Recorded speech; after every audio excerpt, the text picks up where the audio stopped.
Halo saudara-saudara, apa kabar? Semuanya baik? Puji Tuhan. Kali ini kita ketemu lagi dalam renungan tentang hati yang tabah. Keistimewaan orang percaya adalah mampu merespon dengan sikap hati yang benar ketika diperhadapkan pada berbagai kesulitan dalam hidupnya. Merespon dengan sikap hati yang benar membuat kita bisa melihat persoalan dengan jernih.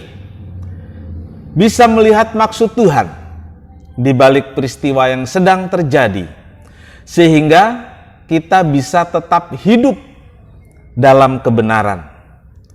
Pada bagian keempat ini, kita akan membicarakan bisa tabah karena mengetahui bahwa hati yang tabah berkenan kepada Tuhan.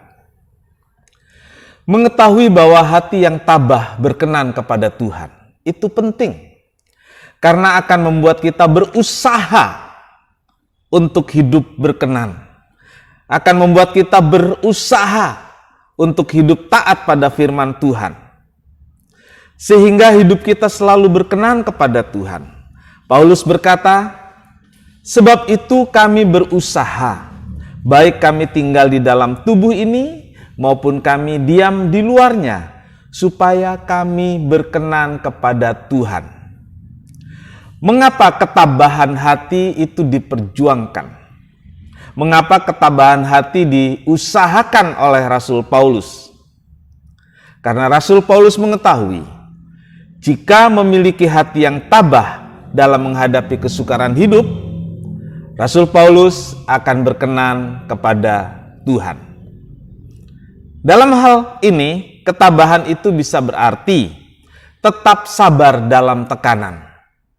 Ketabahan bisa berarti tetap taat dalam kesukaran agar tetap hidup benar. Ketabahan berarti selalu berserah kepada Tuhan apapun yang terjadi dalam hidup ini. 2 Tesalonika 1 ayat 4 mengatakan, sehingga dalam jemaat-jemaat Allah kami sendiri bermegah tentang kamu karena ketabahanmu dan imanmu dalam segala penganiayaan dan penindasan yang kamu derita. Jemaat di Tesalonika dipuji oleh Paulus dan menjadi kebanggaan bukan karena banyaknya mujizat dan juga bukan karena berlimpahnya berkat, juga bukan karena talenta atau karunia-karunia yang luar biasa yang terjadi dalam jemaat. Jemaat Tesalonika dipuji dan jadi kebanggaan Rasul Paulus karena ketabahan hatinya. Mereka tetap tabah ketika mengalami penderitaan dan aniaya. Mereka tetap tabah ketika mengalami tekanan-tekanan dalam hidupnya. Penderitaan dan aniaya dialami orang percaya sampai hari ini dan akan terus terjadi sampai hari kedatangan Tuhan yang kedua kalinya nanti. Jika penderitaan dan aniaya tersebut terjadi saat ini dalam hidupmu, marilah meresponnya dengan sikap hati yang benar. Jadikan penderitaan dan aniaya sebagai sarana bertumbuhnya hati yang tabah. Jadikan kesukaran hidup karena pandemi COVID-19 ini sebagai tempat bertumbuhnya, sebagai sarana bertumbuhnya hati yang tabah. Tidak mudah, berat, itu pasti.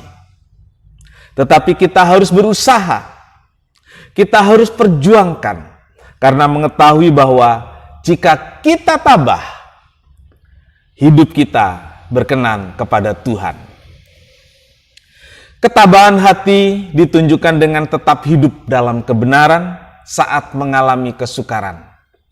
Dalam menghadapi pandemi COVID-19 sekarang ini, Apapun kesulitannya, kita harus tetap tabah agar tetap berkenan kepada Tuhan. Kita harus tetap berpegang pada kebenaran firman Tuhan.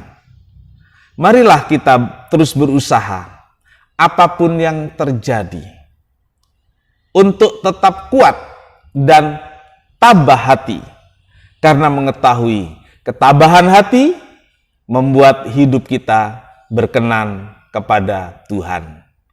Amin. Tuhan Yesus memberkati.